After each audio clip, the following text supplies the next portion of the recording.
नमस्कार, मैं जितेंद्र शर्मा।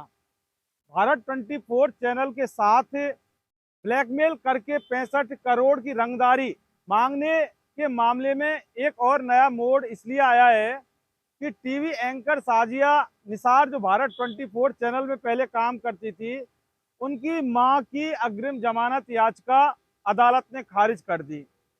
देखिए, इस पूरे मामले में यानी कि तथाकथित जो ब्लैकमेलिंग जो कांड था, चैनल के मालिक जेसी चंद्रा यानी जगदीश चंद्र कातिल को झूठे रेप केस में फंसाने की धमकी देना और आत्महत्या करने की धमकी देने के मामले में जो 3 एफआईआर दर्ज हुई थी नोएडा के सेक्टर 58 थाना पुलिस के अंदर, जिसमें साजिया निसार और उसके साथ ही आदर्श झा को पुलिस ने 10 जून को गिरफ्तार कर लिया और दोनों की जमानत पहले ही खारिज हो गई। यानी कि पहले आदर्श झा की जमानत खारिज हुई और उसके बाद साजिया निसार, जो भारत 24 की पूर्व जो एंकर थी, यानी कि जो आरोपी, उनकी जमानत खारिज हो चुकी और दोनों अभी जेल की सजा काट रहे हैं, यानी कि जेल की रोटी खा रहे हैं।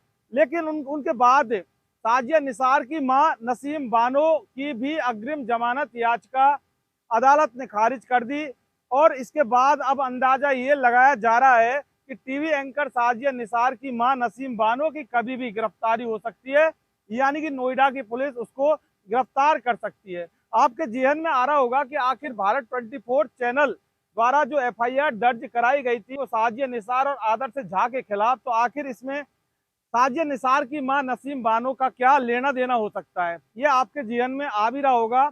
और सवाल बनता भी है कि आखिर नसीम बानो, जो किसी टीवी एंकर की जो मां है, उसका किसी आरोप में, और वो भी झूठे रेप केस की धमकी देने के मामले में, और टीवी चैनल के मालिक जगदीश चंद्रा कातिल को झूठे रेप केस में फंसाने की धमकी देने के मामले में और आत्महत्या करने की धमकी मामले में आखिर मां का क्या लेना देना है, आखिर टीवी एंकर की मां की एंट्री का क्या लेना देना है। आपको ये तो हम बता देते हैं कि अब नसीम बानो की भी अग्रिम जमानत याचिका खारिज अदालत ने, यानी कि जज साहब ने कर दी है खारिज। भारत 24 की पूर्व टीवी एंकर साजिया निसार और अमर उजाला एडिशन में काम करने वाले आदर्श झा, हालांकि अब नहीं करते, जो कि साजिया निसार के सहयोगी हैं, उनकी नोएडा की अदालत ने जहां जमानतें खारिज करी थी और जेल के अंदर अभी डाल रखा है, जेल के अंदर वो अभी जेल की हवा खा रहे हैं, वहीं नोएडा की सेशंस कोर्ट ने नसीम बानो की जमानत खारिज की। देखिए, आरोप जो नसीम बानो के ऊपर क्या हो सकते हैं, तो हम आपको बता देते हैं कि करीब 3-4 आरोप उसके खिलाफ हैं, जो शिकायत में बताया गया था जगदीश चंद्र कातिल यानी भारत 24 चैनल की तरफ से जो की गई थी। यानी कि जो तथाकथित ये ब्लैकमेलिंग जो कांड है, रंगदारी का कांड है, ये साजिया निसार की मां नसीम बानो की जानकारी में था, नंबर 1। नंबर दूसरा जो आरोप ये है कि जो भी ये ब्लैकमेलिंग की जो राशि दी गई थी, यानी कि पूरे 2 करोड़ 26 लाख रुपए जो साजिया निसार को जगदीश चंद्रा कातिल और उनके चैनल की तरफ से दिए गए थे, उसमें से कुछ राशि साजिया निसार की मां नसीम बानो के सामने दी गई थी। नंबर तीसरी बात यह है कि जब साजिया निसार को पुलिस ने गिरफ्तार किया, नोएडा की पुलिस ने गिरफ्तार किया, और उसके घर से जब 34,50,000 यानी कि 34.5 लाख रुपए जब बरामद हुए थे, तो वो बरामद उसकी मां के कब्जे से हुए थे, यानी कि मां के पास वो पैसे रखे थे, मां की मौजूदगी में वो बरामद हुए थे। और जो चौथी बात है कि जिस अलमारी में वो पैसे रखे थे, उस अलमारी की चाबी भी किसके पास थी? साजिया निसार की मां नसीम बानो के पास। 3 एफआईआर दर्ज हुई थी। एक एफआईआर 8 जून को जगदीश चंद्र कातिल, जो भारत 24 चैनल के मालिक हैं, उनकी तरफ से की गई थी, जबकि 2 एफआईआर 9 जून को कंसल्टिंग एडिटर अनीता हाड़ा और एचआर हेड अनु श्रीधर की तरफ से जब कराई गई थी। इस तरह से 3 एफआईआर का ये मामला है, जिनमें नसीम बानो का भी उस समय नाम लिखाया गया था।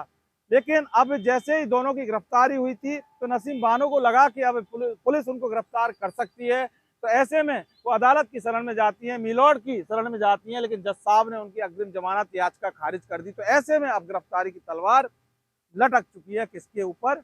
नसीम बानो के ऊपर। और नसीम बानो कौन है? भारत 24 चैनल में काम करने वाली पूर्व एंकर, हालांकि अब एंकर नहीं है वो, उनको बर्खास्त कर दिया भारत 24 चैनल ने जब उनके खिलाफ एफआईआर दर्ज हुई थी, और अब वो जेल की सजा काट रही हैं, जेल की हवा खा रही है। तो सवाल बहुत बड़े गहरे हैं। ये मामला लगातार उलझता जा रहा है। हालांकि पुलिस अपनी इन्वेस्टिगेशन कर रही है, अदालतें अपना काम कर रही हैं, लेकिन सवाल जो खड़े होते हैं वो इतने ज़्यादा इसलिए अब खड़े हो जाते हैं कि अब तक जहां ताजिया निसार और आदर्श झा का जो नाम सामने आ रहा था कि हो सकता है कि किसी जो पत्रकार है, जो महिला पत्रकार है, उसने रेप केस की धमकी देकर राशि हड़पने की कोशिश की हो, 65 करोड़ मांगे हो। 5 करोड़ से शुरुआत की गई थी, 2 करोड़ 26 लाख रुपए भी उसने 1 साल के अंदर ले लिए। हालांकि चैनल के मालिक ने और चैनल ने जो पैसे दिए थे 2 करोड़ 26 लाख रुपए, वो बाकायदा 1 नंबर में चेक से दिए थे। लेकिन साजिया निसार की मां का जो अब इस तरह से एंट्रेंस हुआ है, इससे और ज्यादा सवाल खड़े हो जाते हैं कि आखिर किसी महिला एंकर की मां का इन सब से क्या लेना देना है, और लेना देना है तो वो किस तरह से लेना देना है।